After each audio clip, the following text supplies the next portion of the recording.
Hi, welcome to the ViaQuest Compliance Program Training. My name is Gabrielle Bryson, the Compliance Officer for ViaQuest, and today we're going to review some important key components of the ViaQuest Compliance Program. So first, we're going to start off on knowing who is responsible for compliance. And the answer is everyone. Everyone at ViaQuest is responsible for compliance, regardless of the position that you're in. You are part of the compliance program. If you didn't know, now you know. Being non-compliant affects everyone. Some quick examples could include costing the company money, damaging our ViaQuest reputation, our mission values, and even potentially, worst case scenario, cause legal issues that could prevent us providing the great services you do to the clients we serve, individuals we serve. The compliance officer is responsible for the operations and administration functions of the ViaQuest compliance program. And then ultimately, the board is responsible for overseeing our compliance program. The first thing that we're going to talk about today is compliance standards of conduct. Upon hire and annually, we are ensuring that everybody reviews the standards of conduct. So the next couple of slides I'm going to read to you, and I'm making sure that you understand the ViaQuest compliance standards of conduct to ensure that we are committed to legal and ethical behaviors.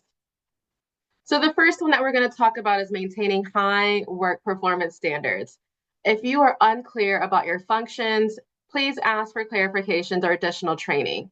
All management and supervisors in all business lines are willing and able to provide additional training and help you make sure that you're providing great services, whether if you're in administration or if you're directly working with our individuals.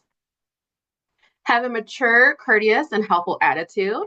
As we work with our client and as our second choice value has humor, we want to make sure, and integrity, and all of our choice values, but we want to make sure that we are providing services in a mature, courteous, and a helpful attitude in every aspect of our positions here.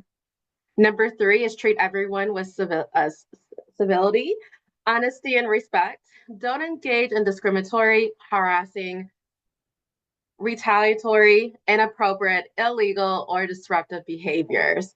So that goes back to our professionalism, making sure that, and our values, making sure that we're not doing any of those items listed there in number 3, making sure that we're always being respectful and honest is really important.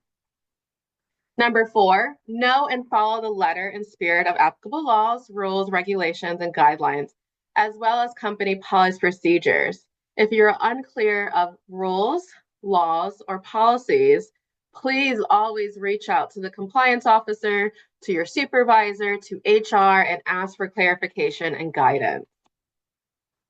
Number 5, think and act ethically and professionally. Consider how your words and actions reflect on the company's reputation with individuals, co-workers, referral sources, vendors, and the community. You represent ViaQuest as you provide services. Like I said, whether if you're in the administrative side or the client side, you need to ensure that you are acting ethically and responsible and professional, Number 6, respect and protect the confidentiality of company business information and PHI, which stands for Protected Health Information, of our clients and individuals served by the company. Treat and protect the information the same way you would your own, okay? So later in the training, we're going to talk more about PHI and protecting information and making sure that we are maintaining confidentiality all times as we're working. Number 7, don't accept or give gifts, favors, benefits, services, or items of value in return for treatment of services. Okay. ViaQuest pays you, the company pays you for the services that you're providing. Accepting gifts, favors, or benefits, or anything from the people that we're serving, we want to shy away from that. and we're going to talk about that a little later also. Maintain accurate, timely and complete records. Documentation and billing must accurately reflect the services provided. And so that's really important, making sure you're knowing the times, not rounding them, or ensuring that everything that you write, all the documentation you're writing, reflects the actual services we're providing. That's really important there. Number 9, don't use company resources or time for personal benefits to harm someone or for political or illegal activities. That one's pretty straightforward there. So making sure you're using company resources for items that is benefiting your work items there only. Number 10, avoid conflict of interest. Don't engage in activities or enter in contracts that interfere with or give the appearance of interfering with your work at the company or that affects your independent judgment. And we're going to get into conflict of interest a little bit later in the training. If there is any concerns of conflict of interest, please report that to the compliance officer, and we are going to address that. So those are the 10 standards of conduct. At the end of this training module, you acknowledge of being reviewing all our 10 standards of conduct. As I said in the beginning, we do this upon hire and annually. So this will be your annual training for the standards of conduct. Please reach out to your supervisor, HR, or the compliance officer if you have any questions of these 10 standards of conduct, and if you'd like additional information on how to ensure that you are being ethical and responsible regarding the standards of conduct. All right, so now let's get into the different components of our compliance program. Federal regulations state that every company has to have a compliance program. The first one is making sure that we are following policy procedures. ViaQuest has developed company-wide policy procedures that reflect our commitment to comply with all federal, state, and local laws, rules, and regulations. All employees are responsible for knowing and following these policy procedures. You can find all policy procedures day and night, anytime, by accessing your Paycor account. And it's going to be underneath your profile, and you'll be able to find them there. If you have issues with following policy or finding the policy procedures in Paycor, please reach out to your supervisor or reach out to HR. They should be able to guide you on how to find those policy procedures. The next component is education and training. This is what we're doing right now, doing an education and training component. What the training is going to detail and some of the things that we're going to talk about today is making sure that we are detecting and preventing fraud, waste, and abuse. We're going to talk about protecting the privacy of PHI or ePHI, electronic, and maintaining our compliance. Education and training allows you to be a key part of compliance. So making sure that you're aware what compliance is will help you be able to detect compliance issues and be able to report any concerns that you have. The next item is auditing and monitoring.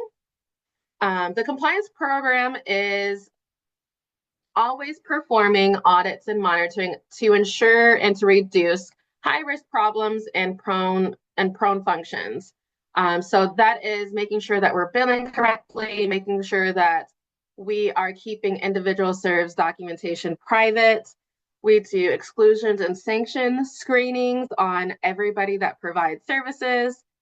And we review documentation, making sure that we're providing services that are meeting medical necessity standards.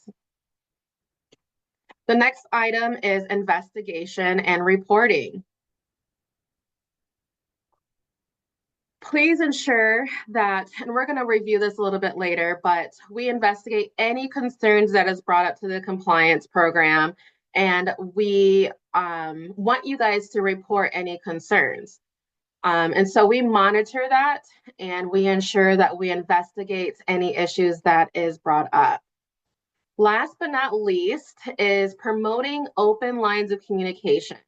Every ViaQuest employee has a duty to report compliance concerns without fear of retaliation. And ViaQuest does have a policy, and we really enforce to our management that retaliation is not acceptable. So please report any issues, and we will address them as they occur. All right, so let's get into some of these education items now. First, we're going to get into some definitions. The first one we're going to get into is fraud. Fraud is knowingly submitting or causing to be submitted false claims or misrepresenting facts to obtain federal health care plan payments. Knowingly soliciting, receiving, offering, or paying money to induce or reduce referrals for items or services reimbursed by federal healthcare programs. Making prohibited referrals for certain designated healthcare services. So example of this is knowingly billing for services or supplies that the individual service never actually received and that you did not document that. So please make sure that the services that we are giving and doing is being documented and it is actually what is needed there. The next one is waste. And that is overuse of services or other practices that directly or indirectly result in unnecessary costs to the healthcare systems, including the Medicare and Medicaid program. So an example for this one is charging excessively for services or supplies. So ordering more things that you need, or billing or providing more services than what's medically necessary for that client. The next one is abuse. Any practice that either directly or indirectly results in unnecessary costs of the Medicare program. Any practice inconsistent with providing individuals with medically necessary services, meeting professionally recognized standards. An example for this one is ordering or billing for unnecessary or excessive medical services or supplies. So kind of the same thing for that. Now let's talk about the anti-kickback statute. What that means is knowing and willingly offering, paying, soliciting, and receiving ramifications directly or indirectly to induce or reward referrals or of items for services reimbursable by the federal healthcare program. And so some examples of that is kickbacks in general, bribing, doing some type of rebates or gifting, providing above or low market rent, payments, discounts, those type of things like that. So an example is paying an incentive to a physician or to a provider to refer all of their clients to ViaQuest, to the company for services. And so that's what anti-kickback is about. Then we're going to get into the Stark Law, which means prohibits, the definition of this is prohibits a physician from referring certain designated health services, and I'll give a definition for that in a second, payable by Medicare and Medicaid to an entity which the physician or immediate family member has an ownership and or investment interest, or with which he or she has a compensation arrangement, unless an exception applies. So a designated healthcare service could include lab services, physical therapy, occupational therapy, speech therapy, pathology, all those different types of therapy, any type of medical or nutritional items or outpatient prescription drugs or anything like that, hospital services. So that really just covers a lot of broad health services in general. Example of a potential anti-Stark Law issue could be like a physician referring all his clients to physical therapy by a physical therapy company that's owned by his spouse or his or her spouse. And so anybody that has that connection to that person, whether it be a spouse or a child or a very close family member, we want to be mindful of not just referring to help family members out, but providing referrals to all the physical therapy in the area. So now that we've done a brief overview of what the False Claim Act, anti-kickback statute, and the Stark Law is, we're going to talk about some consequences. Not following regulations regarding these statutes can lead to non-payment of claims, exclusions from all federal healthcare programs, loss of our licenses, criminal and civil liabilities that can result in fines, potentially imprisonment also, or both. Corporate integrity agreements between ViaQuest and the OIG, which stands for Office and Inspector General. So, why does compliance matter? Like I stated in the beginning, it could affect the company's reputation. It could affect the wonderful services that you guys are providing. So now we're going to look at some examples that you can Google yourself, and as it has to be public knowledge when people violate regulations. So here's a couple examples here. Excuse me. So a Tennessee-based imaging company paid $3 million in penalties and was placed on a corrective action plan when it was discovered that a network server was accessible on the internet, exposing PHI and ePHI, electronic protective health information, on over 300 million individuals, violating HIPAA privacy and security regulations. A healthcare network paid almost $1 million to settle a False Claim Act case related to billing for services performed by the cardiologist that were not medically necessary and were not supported by documentation.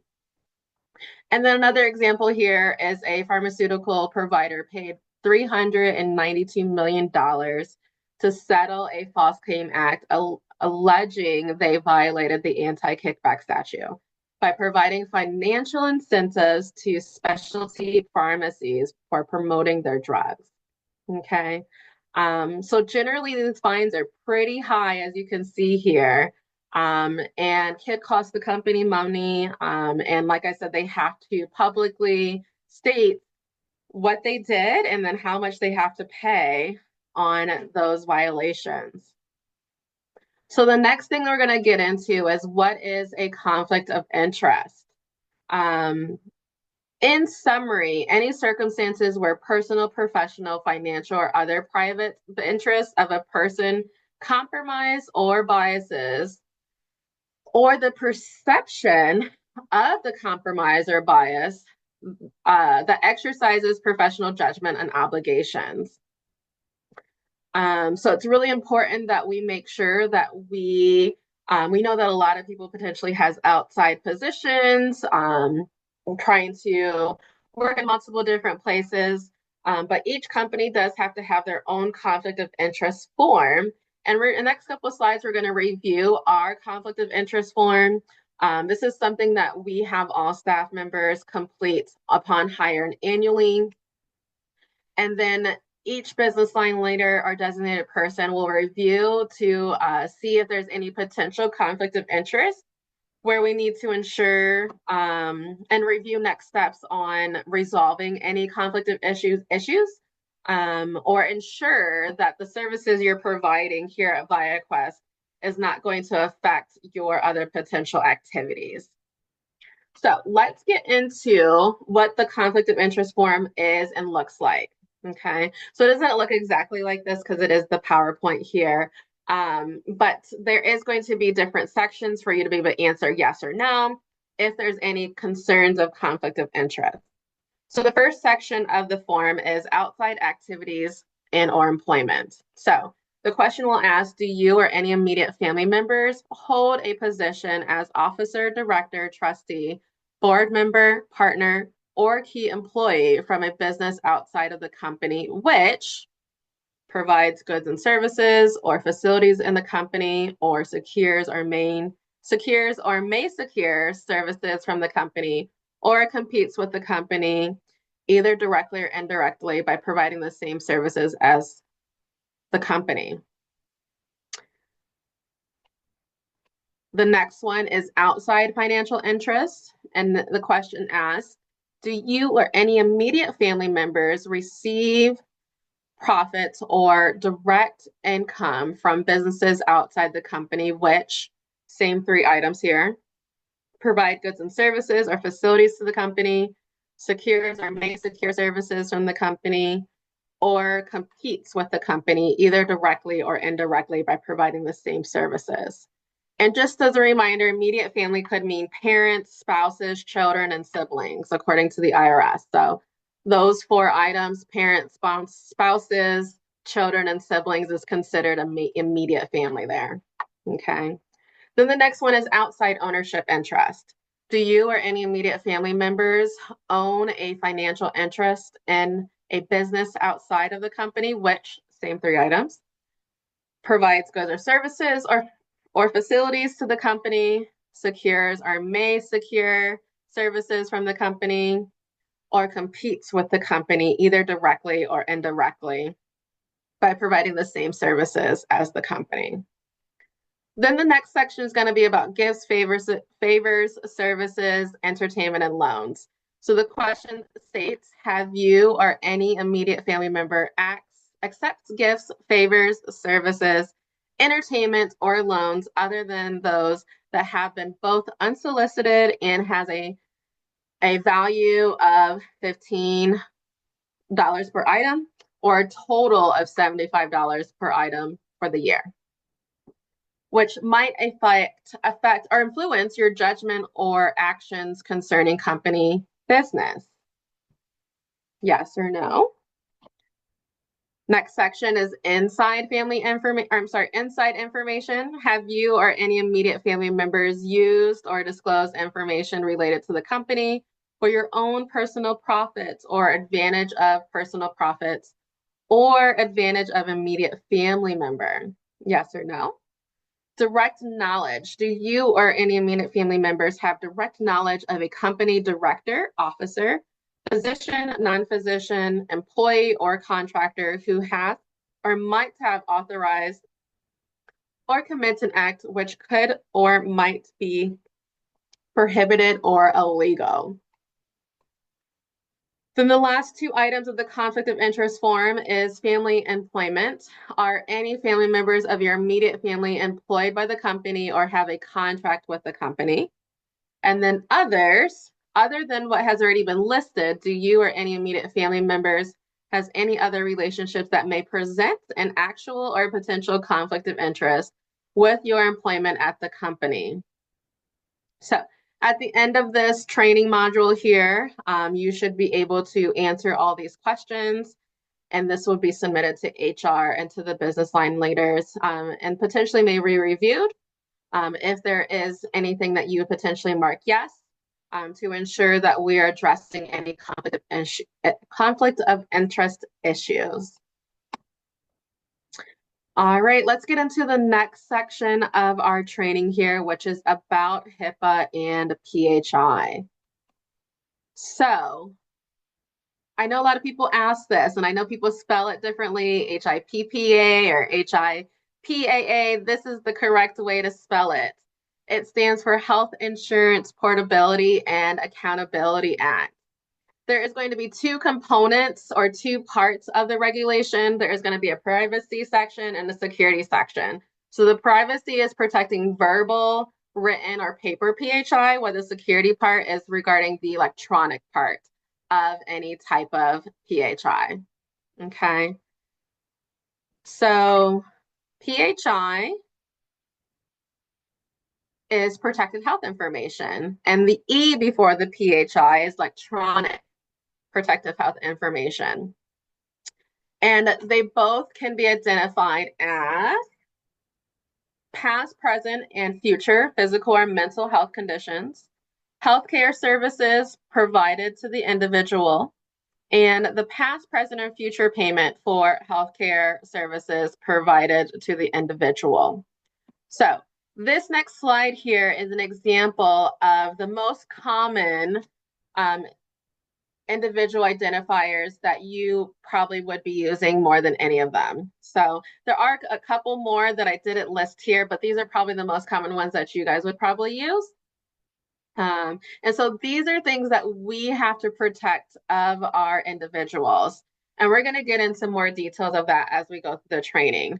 So the name, date of birth, social security number, phone number, fax number of the individual, home address and email address, the individual's patient ID number or medical record number, health plan beneficiary number, certifications, license, or bank number, biometric identifiers. That could be finger, voice, retina, okay, or face, full face photography, taking a picture of a client. Those are some common examples of PHI. So, next question. Who is responsible for confidentiality? If you don't know, it's everyone. Same as before. So regardless of your position at ViaQuest, everyone that works for ViaQuest is responsible for confidentiality. Once again, ViaQuest has legal and ethical responsibilities to safeguard the privacy and security of PHI of all our individuals. So the next couple slides, we're going to get into ViaQuest's confidentiality agreement. This is also another form that all employees reviews and signs off on annually. We're going to take a moment and go through each one of these items to making sure that you understand each section here, okay? So the first one is, I agree not to disclose PHI to outsiders, including family and friends, or to other individuals served, or to other employees who do not have a need to know such information except in the course of fulfilling their job duties. So really ensuring that if we're not disclosing to anybody, especially if they do not have a release of information, for us to disclose that information. And even our coworkers who's not working with that client, unless you're doing some type of supervision or consultation and asking for consultation, there should really not be any conversations. And you still want to be mindful of not providing PHI. So you can still talk about a case consultation without even providing the names or identifiers of that person. Number two, access to PHI without a business need in order to perform your job duties is a violation of this agreement. So accessing another client's file or accessing anything because you can is a violation there. You only need to access items that is going to help you complete your job duties. Number three, I understand that I may not access my own PHI that may be maintained by the company. I will follow the normal process of requesting my personal PHI by signing an authorization to request information. So if you are trying to access your files with HR, or even HR trying to access their own folders, you need to make sure that you're authorized to request that. You need to do that authorization to request information, and you should not be accessing your own PHI. Number four, I agree not to discuss PHI where others may overhear the conversation. So hallways, elevators, break rooms, public transportation, even if the individual's name is not used. So this is a really common one. It's just so easy to be like, hey, Gabby, I want to talk about you about XYZ. Make sure you're saying, hey, Gabby, I need to talk to you about something, and I would like to do it in the office, or in an enclosed area, and not have it in the open. You never know who may be passing by. You never know who's listening in. And you always want to ensure, even if you're in one of the client's home and there's multiple clients there, please have those conversations in a closed area away from them. I agree to complete all required trainings and education related to the privacy and security of PHI. Thank you so much for being here. This is one of them. Number six is, if I have been given permission to remotely access PHI, I understand that I am responsible for ensuring the privacy and security of this information at any remote location, the same as I would as a company location. So even if you are working remote, you're at a home, you're at a day services, you're in anywhere, right? If you are on the clock and if you're working, you still need to maintain the confidentiality of our clients' information, or our individuals' information at all times. Number seven, I acknowledge that I'm responsible for every action that occurs under my username and password while accessing the company electronic systems, including EHRs, electronic health record. Accordingly, I will not willingly provide my username and password to another person to use or use another person's username and password instead of my own. So you are 100% responsible for anything that happens under your username and password. We should not be sharing username or passwords. We should not be letting other people utilize your account and or using somebody else's account. Number 8, I agree not to make any unauthorized transmissions, inquires, modifications, or purge of data, PHI, to or from a company electronic system or network. Such unauthorized transmissions include, but not limited to, removing and or transferring data from the company's electronic or computer systems to an unauthorized location or device. So everything that you do on our ViaQuest network and items needs to stay there and should not be transferred to your personal emails or computers or things like that. Number 9, I will not store PHI on an unencrypted mobile device or a mobile device that I am not certain is encrypted. So your personal phones, unless it is encrypted, you should not have PHI. And we're going to get into some common examples that people may not be aware of. We're going to get into that here in a little bit.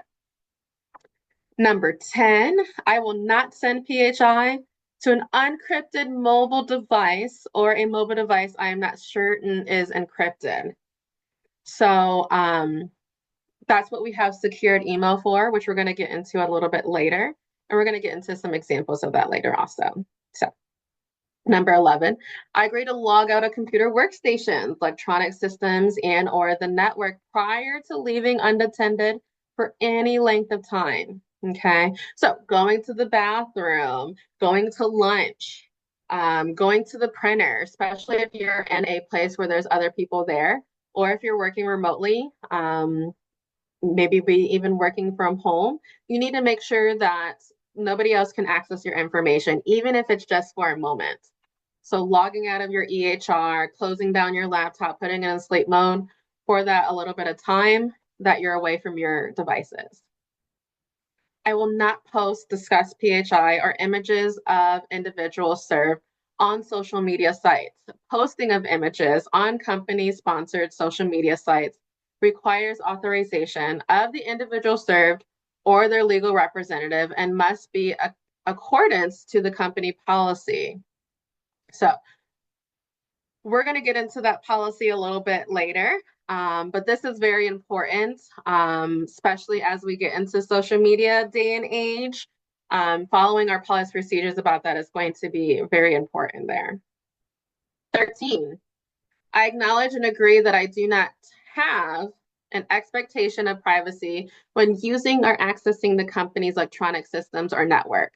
The company has the ability to track and monitor my access to PHI, and I understand that my access may be audited at any time. I also understand that my access may be limited or revoked at any time. And we're going to get into that also a little bit later, making sure that we're utilizing things that we need. And then the last item of the confidentiality agreement is upon termination of my employment or work at the company, I will not disclose PHI, nor will I take any such information with me. I will return all documents, papers, records, key fobs, passwords, disk, devices, equipments, etc. Any other materials in my possession or under my control that is the company's property or may be directly indirectly related to PHI maintained by the company. Okay, so if you choose to ever leave ViaQuest, we hope that you don't, and we hope that you love your job here at ViaQuest. But we will need that information and all items back upon you leaving us. Okay. All right, so that is the confidentiality agreement. That is another form that you will sign off on of a training that you received today. We do that every year to making sure that we're maintaining confidentiality. Okay, now we're going to get into the minimum necessity standards. Okay, so accessing PHI or ePHI is on a need-to-know basis. The only PHI that you are allowed to access is for individuals you're involving with while providing services. Employees are not permitted to access their own PHI at any time. Like I said earlier, you'll have to do a request form to do that. And the PHI or EPHI of their spouses, children, or other family members or friends, unless directly involved in their care services.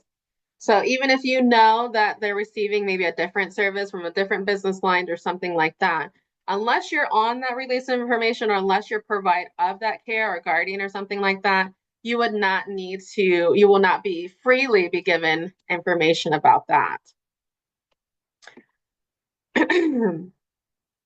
The compliance program will conduct audits periodically to determine appropriate amount of access and providing recommendations and education according to policy procedures.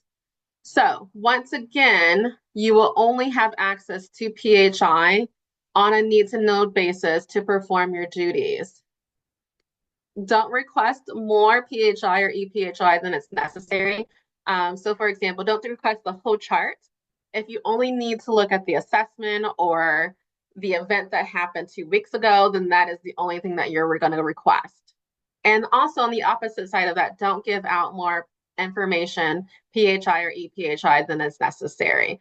If someone sends you a release of information and says, hey, I need to look at all documentation from this date to this date, you're not going to send the whole chart. You're only going to send information according to what is on that information, release of information. All right, so now we're going to get into payments, treatments, and operations. So there are 3 situations in which PHI can be shared without an authorization that is not in violation of HIPAA.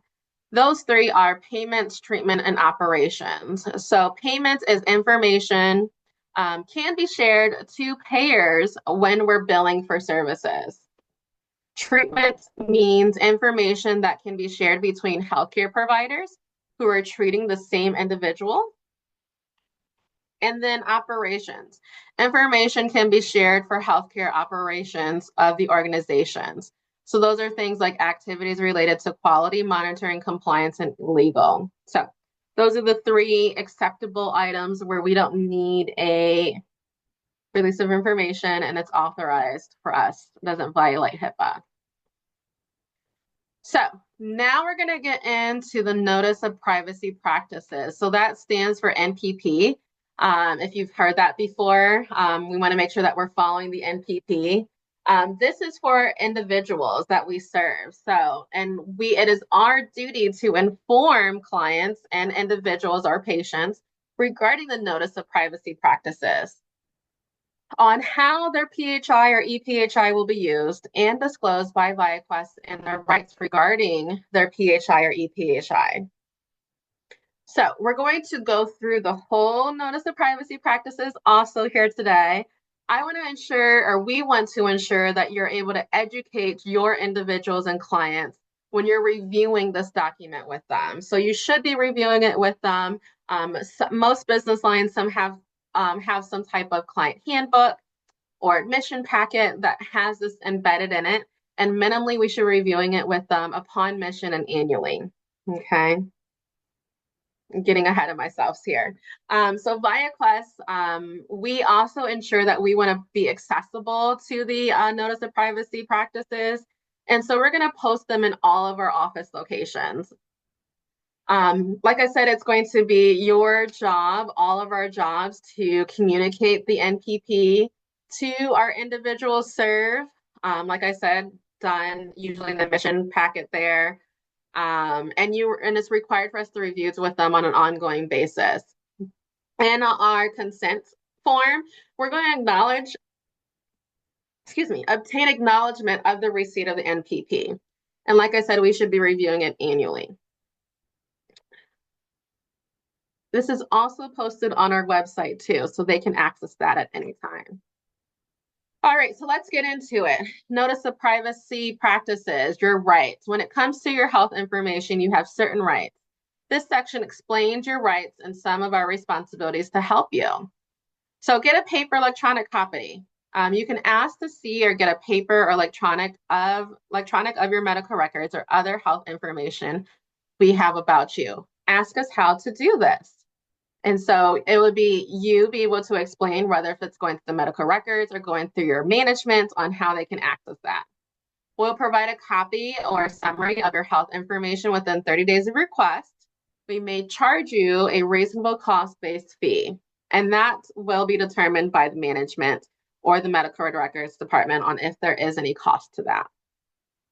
Ask us to correct your medical records. You can ask us to correct your health information about you that you think is incorrect or incomplete. You may complete a form explaining your request. Ask us how to do this. We may also say no to your request, but we'll tell you why in writing within 60 days. And so there's a specific form that we're going to go over all these forms after we read the NPP here. The next section of it, request confidential communications. You can identify how you would like us to contact you with confidential information. We'll accommodate all reasonable requests. Ask us to limit what we use to share. You can ask us not to use or share certain health information for treatment, payment, or other operations. We do not require to agree to your request, and we may say no if it would affect your care. If you pay for a service or healthcare item out of pocket in full, you can ask us not to share that information for the purpose of payment of our operations with your health insurer. We will say yes unless a law requires us to share that information. Next section is getting a list of those with whom we're sharing information. You can ask for a list or accounting of the times we're sharing your health information for 6 years prior to the date you ask, who we share it with and why. We will include all disclosures except for those about treatment, payment, and healthcare operations, and certain other disclosures, such as any you asked us to make. We will provide one accounting a year for free, but we'll charge a reasonable cost-based fee if you ask for additional ones within 12 months. And then get a copy of the privacy practice. You can ask for a paper copy of this notice at any time. Like I said, it's also posted on our website if it's needed. Choose someone to act for you. If you have given someone medical power of attorney, or if someone is your legal guardian, that person can exercise your rights and make choices about your health information. We will make sure the person has this authority and can act for you before we take any actions. Filing a complaint if you feel your rights have been violated. You can file a complaint if you feel we have violated your rights by calling the third-party compliance hotline, going online to the compliance hotline website, and there's the website, and they'll be printed for them to have, or email the compliance officer directly. And they also can send a letter to the U.S. Department of Health and Human Services for civil rights or visit their website there. So that is all going to be posted in the NPP. Then the next section is your choice. For certain health information, you can give us your choice about what we share. If you have a clear preference for how we share your information in the situations described below, tell us what you want us to do, and we will follow your instructions. So in these cases, you have both the right and choice to tell us to share information with your family, close friends, or others involved in your care, share information in a disaster relief situation. If you're not able to tell us your preferences, for example, if you are unconscious, you may share your information when we believe it is best for your best interest. We may also share your information when needing to lessen a serious or imminent threat to health and safety. In these cases, we never share your information unless you give us written permission. So, marketing purposes, sales of your information, most sharing of psychotherapy notes, and there's other regulations about that. In the case of fundraising, we may contact you for fundraising efforts, but you can tell us not to contact you again. The next section is the use of our use and disclosures. We are allowed or required to share your information to treat you, to run our organization and to bill for the services you receive. We can also share your information in ways that contribute to the public good, such as public health and research. We have to meet many conditions in the law before we can share your information for these purposes. So one is treatment. We can use your health information and share it with other professionals who are treating you. So an example is a doctor treating you for an injury, ask another doctor about your overall health conditions. To run our organization, we can use and share your health information to run our organization, improve your care, and contact you when necessary. An example of this is we use health information about you to manage your treatment and services. The next section is going to be about billing for services. We can use and share your health information to bill and get payments from healthcare plans or other entities. An example of this is we give information about you to your healthcare insurance plan, so it will pay for the services. Help with public health and safety issues. We can share information about you for certain situations, such as preventing disease, helping with product recalls, reducing adverse reactions to medications, reporting suspected abuse, neglect, or domestic violence, and preventing or reducing a serious threat to anyone's health and safety. The next section here, research. So we can use or share information for health research with proper authorization, and we always going to comply with the law. We will share information about you if state or federal laws require it, including with the Department of Health and Human Services, if they want to see that we're complying with the federal privacy laws. Respond to organ and tissue donation requests. We can share health information about you with organ procedure organizations. And then work with a coroner, medical examiner, or funeral director. We may use or share health information with the coroner, medical examiner, or funeral director when an individual dies. Next section here, we can use your health information about you when we're addressing workers' compensation, law enforcement, or other governmental requests. So any type of workman comp claims, law enforcement purposes, law enforcement official items, with health oversight agencies for activities authorized by law, for special government functions such as military, national security, and presidential protective services. We respond to lawsuits or legal actions. So ViaQuest will respond to a court order, an administration order, or in response to a subpoena. Our responsibilities, the last section of the NPP. We are required by law to maintain the privacy and security of your protective health information. We will let you know promptly if a breach occurs that may have compromised the privacy or security of their information.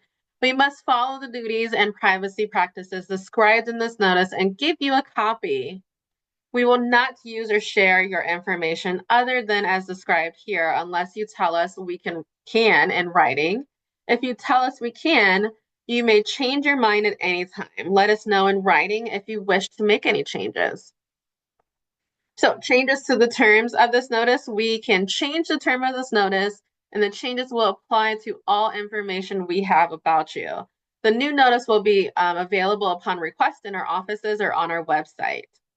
So I wanted to read it to you guys to making sure that these are things that you should be reading to your clients when you're talking about how we're protecting their clients' rights.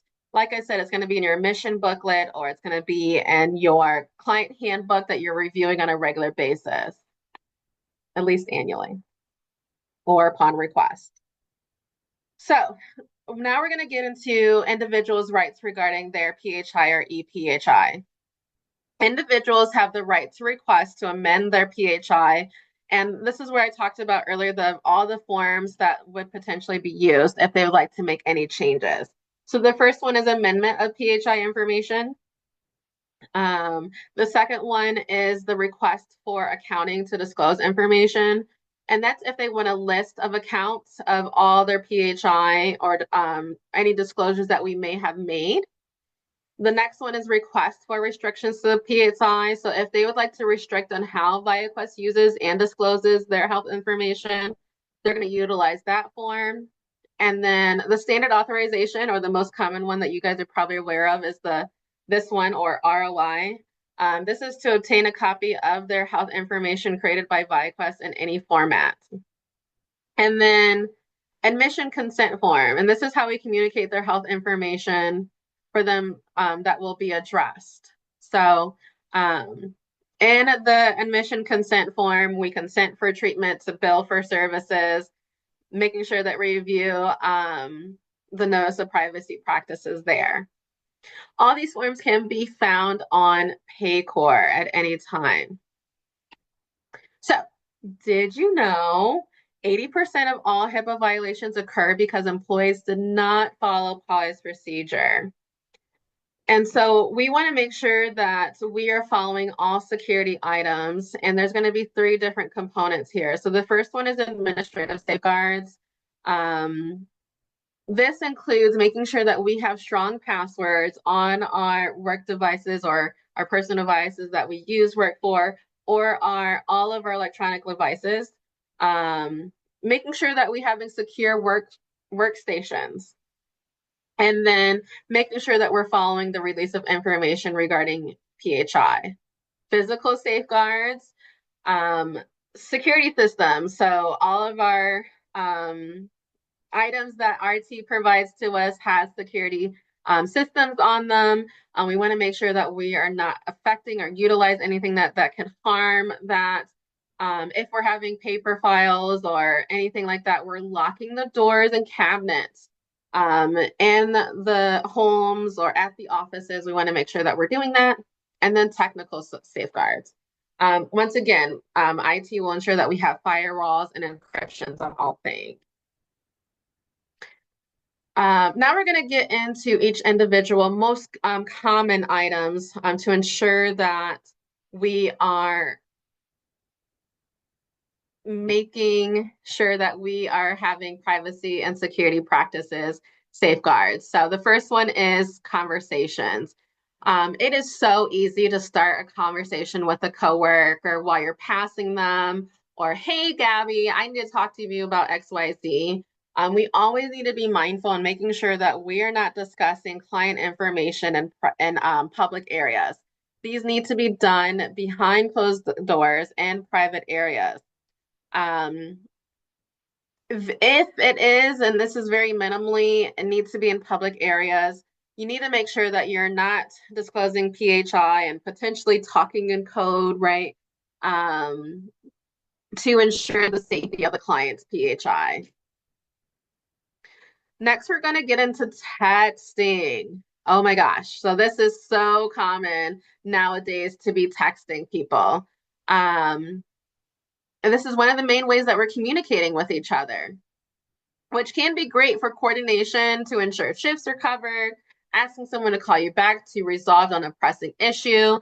But we should be refraining from sharing any type of client information while we're texting.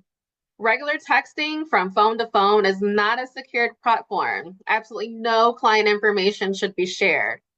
If there is something pressing, text them and say, hey, can you please call me back? Or I sent you this really pressing email. Can you respond ASAP? Now, there are company approved platforms where we can disclose PHI. The most common one that ViaQuest has is Microsoft Teams. And that is something that ViaQuest allows you to download on your personal device or your work device. That is a secured platform for you to share PHI. It is kind of like a texting platform where it's kind of like a message where you can text, right? But it allows for secure, making sure that we're providing it on a secure platform. So that is my suggestion, is you can make group chats on there, you can do individual chats, and text on Teams there. As we go into more technology based at our work, we may have less and less paper, which is fine. But if we do have paper and it has client information on it, we need to be mindful and ensure that we're keeping it in a secured areas. It should not be laying on counters or areas where people can access it. All charts should be kept in behind locked doors or locked cabinets and should not be out for everyone to see. Even in the homes or at a facility or whatever your main location of work is, we need to ensure paper documents are in secured areas. Okay. We're going to get into shredding now. So if you have any paper documents of individual or clients that you may no longer need, so maybe you're done with it, but it has pH on it, please do not, please do not put it in the trash can. It needs to go into some type of shred bin, a secured bin, or I know some places have the crisscross shredder. You need to put it in those designated areas to dispose of. This will increase our efforts to secure our individuals and clients' patients' information. Okay. All right, so now we're going to get into password safety. You never want to share your username and password with anybody. Only you should have access to it, and never let anybody work under your username and password. So we talked about this earlier. Like I said, you are responsible for everything that happens underneath your username and password. Never write down your password where someone can find it. Please do not put it on your laptop, on the back of your laptop, on your computer bag. Please try to remember your password and not write it down at all. Never post your password on or near your computer. Don't use the same password for every system. So the same password for Paycor and Certify and your EHR and your computer should all be different. Do create a complex passwords utilizing characters, numbers, uppercase, lowercase, all those lovely fancy good stuff. Make it difficult. Don't make it very easy. Don't do your last name and one, right? So do something very easy. Don't do something that is easy. Do something that is hard. Let's get into email. This is a lot of the stuff is reinforcement of what we did already. So send work-related communication information on individual served via the ViaQuest email only. PHI or PHI send outside of ViaQuest network must be encrypted by putting secure in the subject line of the email. And I'm going to show you what that looks like on the next slide if you don't understand what that means. Don't email PHI from your work email to your personal email and vice versa. Don't use ViaQuest email for personal reasons or personal accounts. And then last is don't use public non-secure web terminals to access ViaQuest systems or emails. Those free web terminals could potentially be harmful, and allows is kind of like a gateway into the system here. So please be mindful of utilizing those items. So this is what I mean when I say sending a secure email. In the subject line of the email, so where you put, please review this, or MUI, or something like that, it needs to be in all caps. So as you see here, SECURE with the semicolons, that needs to be at the beginning of every email. This is what prompts it to be HIPAA compliant, okay? So whether if you're sending incident reports or saying who you saw today, in the body of the email or any attachments, if they do not have an at viaquestinc.com after their name, you have to send it secured. So please start to get that practice if you haven't already. Internet. The internet is not private nor secure, so please be mindful that access to the internet on the ViaQuest network for business purposes only. Internet activities occurred on ViaQuest networks are monitored by our IT department for safety reasons, and inappropriate use of internet can result potentially into a performance coaching. So if you need to Google something for personally, please use your personal devices or your personal computers. The next thing we're going to get into is social media. We kind of already touched on this a lot earlier, but we want to make sure that we're never posting information about individuals served on social media. Only our social media or marketing manager is allowed to do any type of posting. So we're never going to be posting on social media platforms associated with work-related information, especially about individuals. And if you are doing something with a coworker, please make sure you're getting their permissions before posting anything. The right to express oneself on social media doesn't mean freedom from consequences. So please be mindful if you're in a work function or if you're posting with a coworker that it is still professional and responsible. All employees are responsible and accountable for social media communications that could impact ViaQuest or individuals that we serve. Written consent is required before photos, images, and or videos of an individual is taken. So that is going to be our social media policy. Those are just very highlight key points from that. But once again, if you are taking photos, those need to be in a secured platform or any of that stuff. We have to have written consent. So it needs to be in their chart for us to be able to do that. And it needs to be approved and sent to the marketing manager to post on ViaQuest social media only. Okay, links, URL, suspicious emails. So cyber criminal uses emails, links, URLs all the time, trying to steal information. So please, please, please do not open suspicious, unexpected emails or emails from addresses that you do not recognize. Don't even click the unsubscribe button, as sometimes they could have links that could also be harmful. If you're not sure about an email, contact IT and they will let you know. I contact them all the time. If something looks weird, or if someone just sends me a document, I'd be like, hey, IT, please look at this and let me know if I can open this or not. So please don't be afraid to reach out to them. We want to make sure that we are not harming your computers and or harming our network that has PHI. So phishing scams, and this is an example just to help you kind of safeguard yourself on when you're looking at emails. Please be mindful of how emails are looking because sometimes they can look real. So be mindful of fake email addresses, improper spelling or grammar like this, hyperlinks that different from the ones shown or hovered over the link. So this one potentially is bad from this one.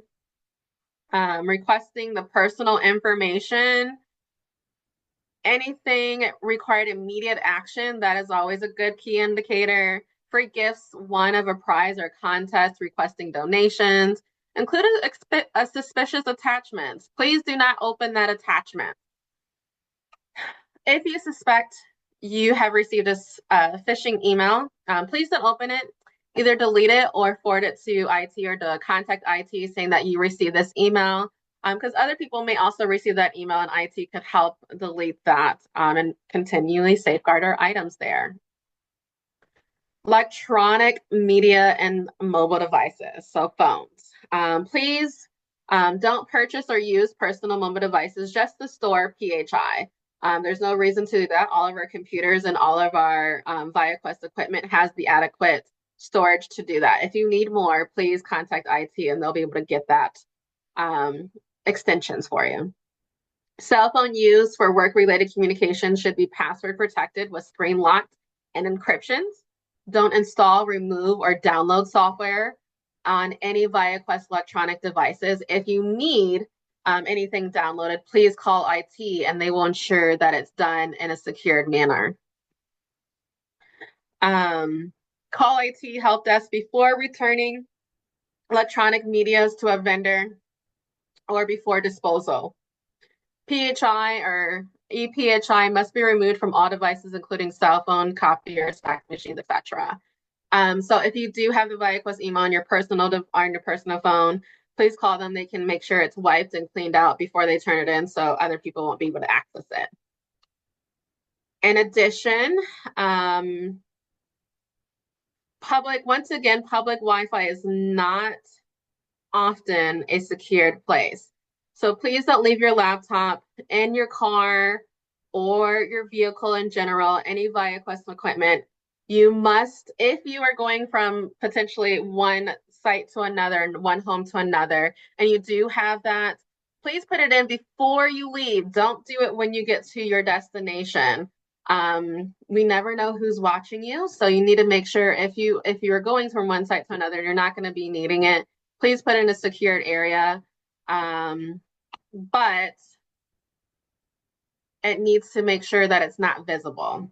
Okay. You want to close all your windows and lock your car. Please lock your car. Do not leave it unlocked. And you are not able to leave it in your car overnight. So every single day, you need to make sure that you're bringing your laptop in the home, and don't even leave it in your locked garage. It needs to be in the actual home. Or you could just leave it in the office if you were working at the office.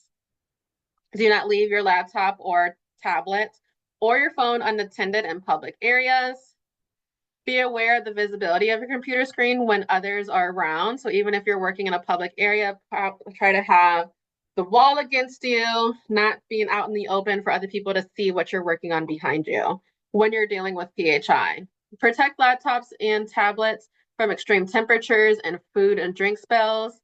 So making sure that when you're having lunch, if you're having lunch at your computer, not having your water being so close to where to spill over, or food that can fall on your items, to reduce potentially breaking it. Don't use ViaQuest issue laptops or tablets for personal use, and immediately report the theft of any ViaQuest issue laptops or cell phones to your management and the IT department as soon as possible. Printers. Don't leave PHI on printers. Remove your prints as soon as possible. Check what you're taking off the printer to make sure it's yours. My recommendation is print secured. And if you don't know how to do this, please contact IT. They can help you with this. But if you are printing a bunch of documents, or if you are needing to print something, you want to print it now, but you don't feel like going out there, please print it secure. So when you get to the printer, you can print in your code, and then you can ensure that all your items are being printed and you are picking up your prints. We don't want to leave PHI on the printer because anybody has access to that, right? And then faxes. We don't, fax machines should be accessible, shouldn't be accessible, excuse me, to individuals or visitors. Remove paperwork from the fax machine as soon as possible. Always use a fax cover sheet if you're using fax. Double check the fax number before you hit send, and then contact the compliance officer if you send a fax in error, or if you are notified a fax was going to an unattended recipient. Okay. Computers and the screen. So once again, just to reinforce this, we need to make sure that we're logging off for all breaks. And at the end of each day, you need to lock your screen and log off anytime that you're away from your computer, and position screens away from visibilities by non-employees or using the protective screens. Hardware and software, never disable antivirus applications, password, protective screens, configurations, etc. Please do not do that. Flash drives or CDs from outside ViaQuest. These items can contain a virus which can affect our network. If you are given any of these items, please contact IT to verify that it's okay before you use it. So why is this important? Here are some examples of violations of PHI. So a common one was target database. Credit card data affected 80 million people and cost the company over $148 million to address this issue. Another health plan was fined over 1.2 million for failing to properly erase information of a whole bunch of clients on a photocopy hard drive. Phoenix Cardiac Surgery paid $1 million for breaching of a text message. Adult and pediatric dermatologist of Massachusetts paid 150 million fine for theft of an unencrypted thumb drive containing information of 2,200 patients. All right, we're in the home stretch. So I want to make sure that you know how to report things appropriately, and then what does that mean? So as I said earlier, everyone, regardless of your position, is responsible for reporting known or suspected privacy and security issues and compliance concerns. Report concerns as soon as you suspect them. Please do not wait or want to see how things develop. That is what part of the investigation is for. Please do not do the investigation on your own. Please make sure you're reporting it to the compliance program as soon as you can. Please provide as much information as you can when reporting a concern. All the details is really great for us to make sure that we are doing things appropriately. Don't allow anyone to prevent or intimidate you from reporting a concern. And then also, if that is the case, please also provide that information so we can address and re-educate that person. Don't lie or mislead the individual conducting the investigation. Excuse me. Please be truthful as much as you can. Please don't add things or make it seem worse than what it is. We just need all the facts so we can address it appropriately. Don't hide or alter, destroy, or withhold documents such subjects to an investigation. Don't speak to investigator auditors before speaking to a supervisor or manager. Most privacy and security violations are accidental, and people who make such an error rarely make another one. However, ViaQuest is obligated by law to report confirmed HIPAA violations to the client individual served and the Department of Health and Human Services and Office of Civil Rights. So it's important that incidents are reported, okay? Failure to report a known or suspected issue can have negative consequences for individuals and ViaQuest. So please, please, please report. All reported issues are reviewed by the compliance officer to determine if they are compliance or not compliance related. Issues not compliance related will most likely go to HR or the appropriate department to address that issue or concern. Reporting issues are reviewed and assessed for investigation and further review actions. So depending on the report, investigations may incur, and that could be anything from doing inspections, documentation review, interviews, anything that we need to ensure that we're properly investigating. The reported incident may also lead us to do some monitoring auditing, making sure that people are following policies and procedures and working with HR on any type of performance improvements and or coachings. Some responses to the compliance hotline may require additional information to investigate. If you call the incident hotline, they'll give you a callback number and they'll give you a case number also. If additional information is asked for, or if you want to know the follow-up of the incident, you can call that number back. And sometimes they may ask for additional information, and at that time, we would ask you to provide that information so we can further investigate the issue. When in doubt, please report. Ask questions or report concerns safety anonymously. So ViaQuest does have a third-party independent organization called Ethical that allows 24/7. So regardless if it's a holiday or not, you can call them day or night, okay? This is their number. It is posted in all of our offices. There's multiple ways to reach out them. As you can see here, there's an 800 number. You can go to their website, mycompliancereport.com. The company code is QVI, or to the actual direct website is there. You can scan this QR code and it will also take you to the website to do a complaint.